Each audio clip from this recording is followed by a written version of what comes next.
Good morning, guys. Happy Tuesday. So we're gonna get into some translating today and reviewing some things about verbs. Before we started, I wanted to recommend a show for you in case you're bored or have some extra time at home. And the show is called The Chosen, and it's a series about the life of Jesus of Nazareth, and it's something I had heard of. I think it came out on Easter. But the other day, one of my professors at Franciscan warmly recommended it and said it's very good and gives a true picture or a good picture of Jesus, a reliable picture of Jesus. And so I started it, and I would say the same to you. It's excellent. I'm hooked. I'm a couple episodes in, and really would be worth watching if you would like to meditate on the Gospels, but you don't feel like reading. I'd say they take some artistic liberties with the story, but everything's scripturally based, and I can vouch for that. There's been nothing through 5 episodes for me that's a red flag. Very good, and it's all produced outside of Hollywood, so it's crowdfunded, and almost no one involved with it is famous. So that's a good thing because they're not beholden to Hollywood kinds of interests, and they can tell you the truth about Jesus. So would recommend The Chosen. Again, you can find it online. So check it out if you're interested.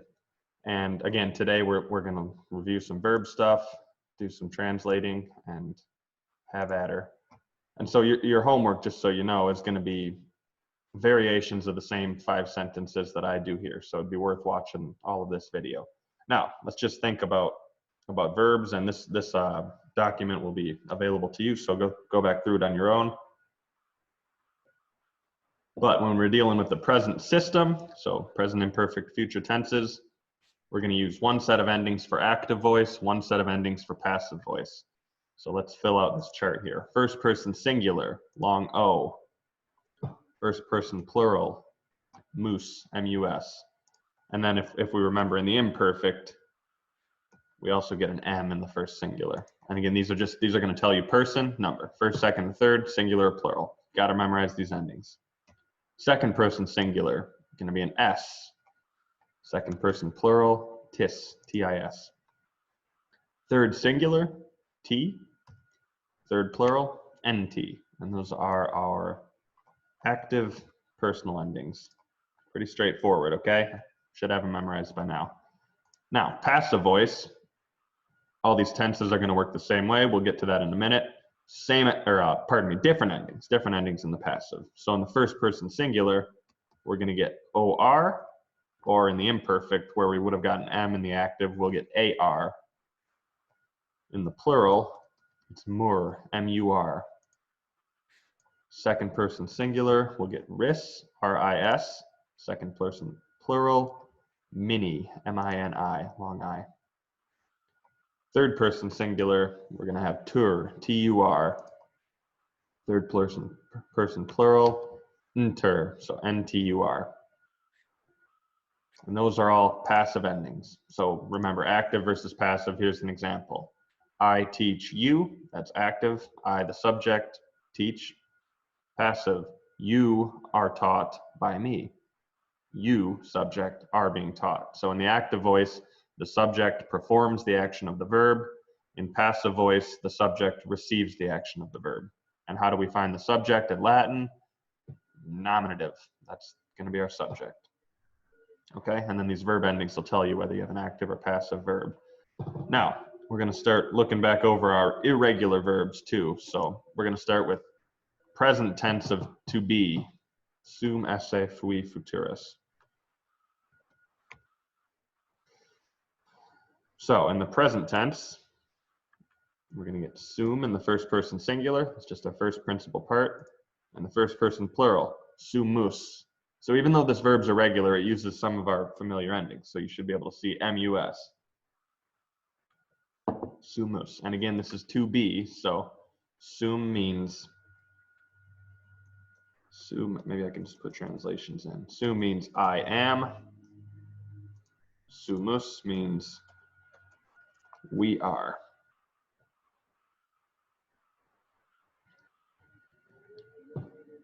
Okay, and I have an idea. I'm going to put translations in at the end so I can have the forms in bold and the translations not in bold. Fair enough.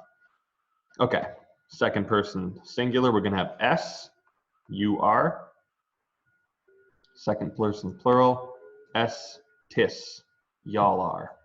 And you should see S and tis, just our regular endings. Third person singular is going to be est, he, she, it, is. Third person plural, and here's where it's irregular, it's going to be sunt, they are. Okay, so that is to be in the present tense.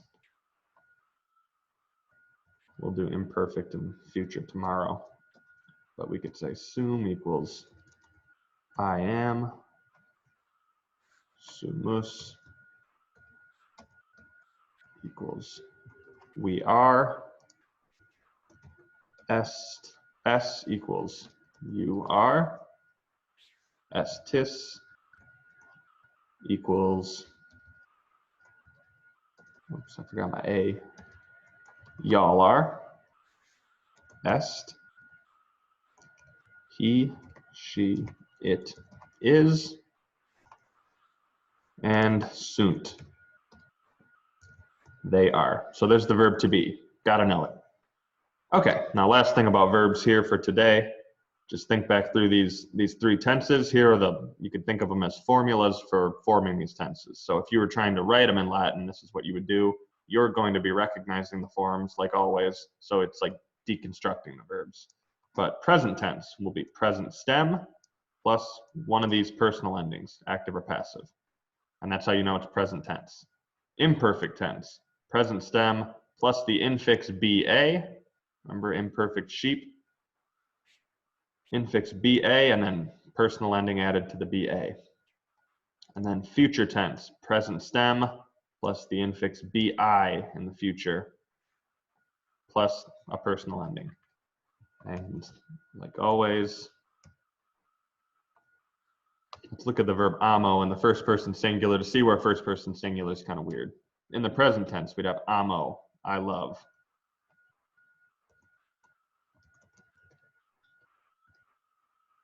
Now let's do future first. We'd have present stem, ama, plus bi, plus o. That's how we would think we would form the future, right? Now, I is a weak vowel, so the I drops out when we make the future of any of these verbs. So future is going to be amabo, I will love. Now, let's think about imperfect. Present stem plus ba plus o. So we would get amabao. In the same way as the I drops out in the future, the A is going to drop out. Now, what's the problem? Is that there's no way to tell imperfect from future in this case. So what the imperfect tense does in the first person singular is substitutes that M first person ending. So we get amabam, I was loving. Okay, and that should be review as well. But that's all the weird stuff. Now let's go through a few sentences. So again, you're going to be doing very similar sentences for homework, but I'm going to translate each sentence, and then for the word in italics, I'm going to give the syntax. I'm going to describe what it's doing, ID it, and describe what it's doing. Now, you're not doing that part on homework. You're just going to be translating, but I want to start getting you ready for your exam because I'm going to be asking you to explain what words are doing as well as just translate. So, pay attention.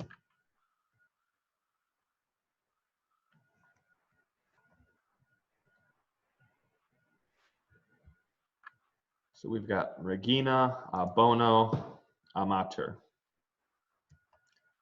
This is going to be the Queen is loved a bono by a good man. Okay, how'd I get there?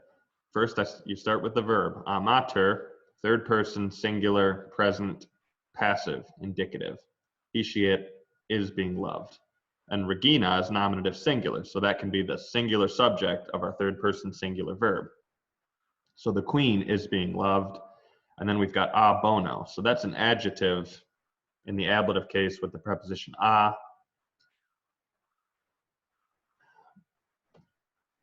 what we can say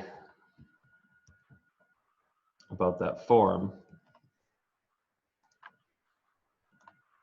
Bono equals ablative singular masculine, ablative of personal agent. If you recall, ablative of personal agent is used with the passive voice, and it's a noun in the ablative showing the agent or the one acting, the agent of a passive verb. Now, bono is an adjective, we said. Remember that adjectives, when they're on their own, can be used as nouns. You just, whatever the gender is, you supply a noun. So I said by a good man, because bono can be masculine. If we had bona, we could say by a good woman. Okay? The queen is loved by a good man. Bono is an ablative singular masculine substantive adjective. I guess I'll add that. Substantive adjective, ablative singular masculine, and it's an ablative of personal agent. Now, do I expect you to be that precise with describing what these things are doing? No, but I would love it if you were. And so I'm going to be that precise, and hopefully you imitate what I'm doing with these IDs and syntax descriptions. Okay, next one. Puer multis bonos videtur, sed malus est. Okay, we're going to get the boy, that's our nominative subject, and I'm going to grab the verb videtur. Now, think this is a new thing, so listen up. Video means see, right? And here we have it in third singular passive present. So the boy is seen. Now, when we have see in the passive, video in the passive, it can also mean seem, S-E-E-M, seem, because if you're seen to be good, you seem good, okay? Don't overthink it. So I'm going to take this as the boy seems, and I know the verb is passive in Latin. Again, this is a special meaning of this particular verb in the passive. And I'm going to say the boy seems bonus. He seems good. So puer is nominative singular masculine. Bonus is nominative singular masculine. It's a predicate adjective. The boy seems good, very much like saying the boy is good. So the boy seems good. Now multis is dative plural, masculine. It's another substantive adjective. I'm going to say he seems good to many. And what we mean by that is many people, right? The boy seems good to many, said, but, conjunction. Said malus est. Malus is another predicate adjective, nominative singular masculine, and it means bad. And then we have to be. The boy seems good to many, but is bad.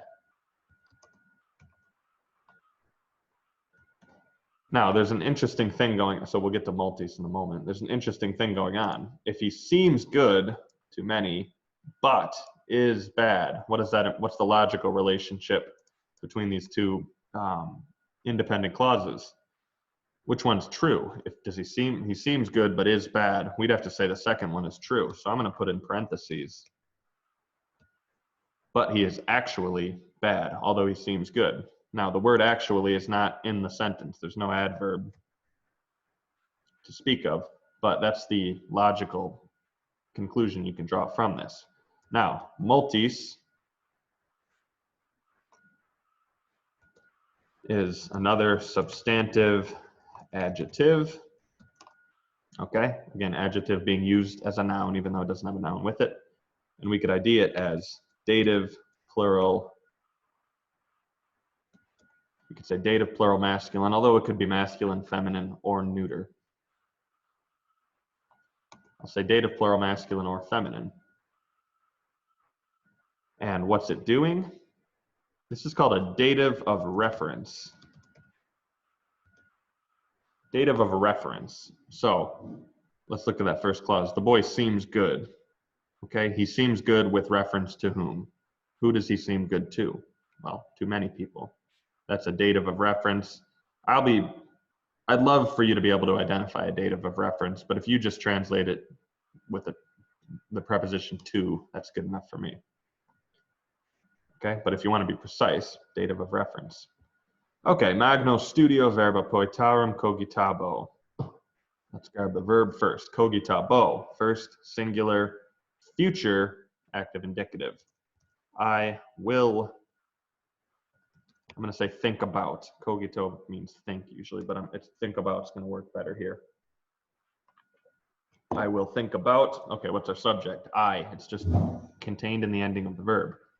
Now we need something accusative to be our direct object. I will think about what? Well, verba is neuter accusative plural. I will think about the words, and it's verba poetarum. So poetarum, genitive plural, genitive of possession. I will think about the words of the poets. Now, last thing we have is magno studio. So should recognize this as a noun adjective pair.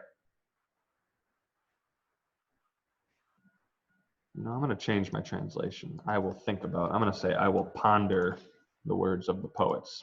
That's a little neater. I will ponder the words of the poets. Then we're going to say with great zeal. Okay, magno studio. Now, why did I translate it as with great zeal? If we were IDing studio, it's a noun, right? And we could ID it as ablative singular neuter. Okay, and what does studio mean? Zeal, enthusiasm, diligence, all those things. It's where the word student comes from, so it's how you should be about your studies. But why is it ablative? This is going to be what we learned as ablative of manner. Ablative of manner. So it's an ablative noun being used as an adverb. So how will I think about the words of the poets? With zeal, with great zeal. And remember, ablative of manner can appear two ways. So here we have a noun and an adjective and no preposition. So with great zeal. If we took away magno and just had the noun studio, we would need the preposition cum. So cum studio, I think about the words of the poets with zeal. And the real life example to remember is if you graduate magna cum laude or summa cum laude or cum laude with praise. That's how you graduate. It's an adverb. That's an ablative of manner. Okay. Two more here. Sapientiam poetarum animo cogitare debes. A little tricky. Let's find the main verb. It's going to be debes, second singular, present active. And I'm going to say you ought. You ought. Now, debes likes to have an infinitive with it, a complementary infinitive, because you ought by itself is not a complete verbal idea.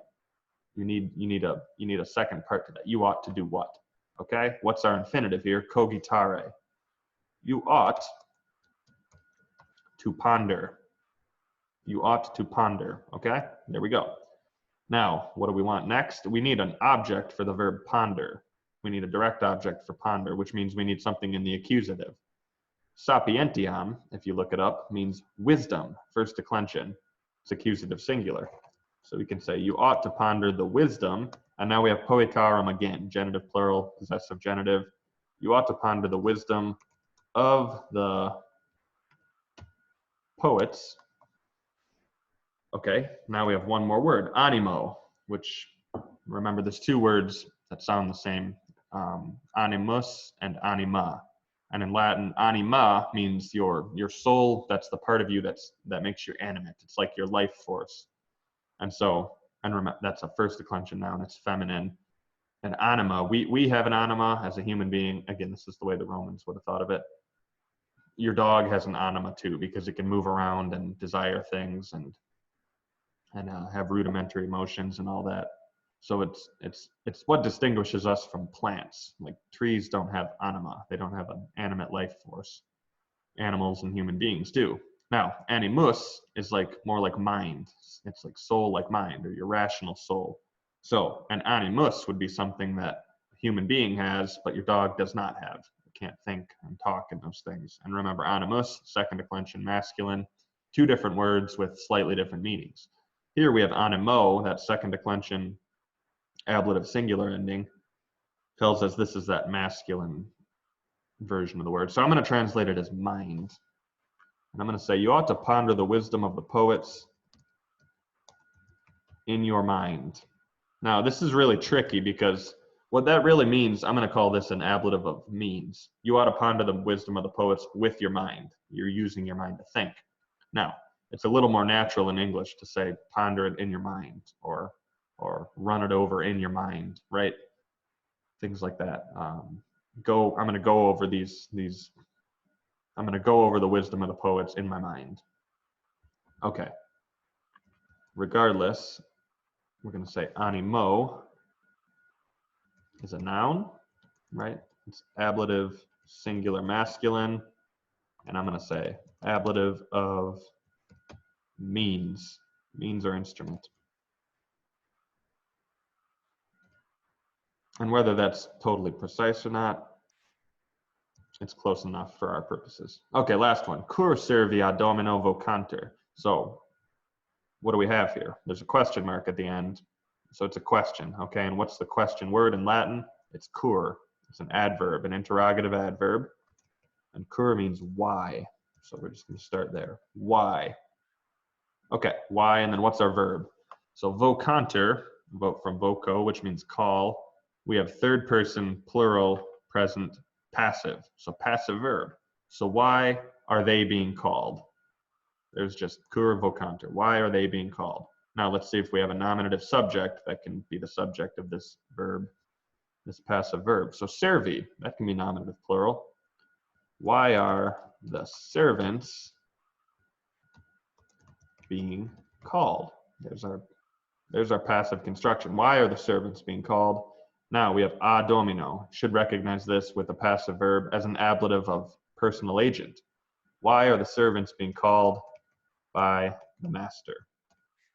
Okay, that's our sentence. Now our ID, vocanter, we're going to ID the verb now. This is a little different. So I'm going to type it out. Vocanter equals verb, and I'm going to ID it and then tell what it's doing. This is called parsing the word.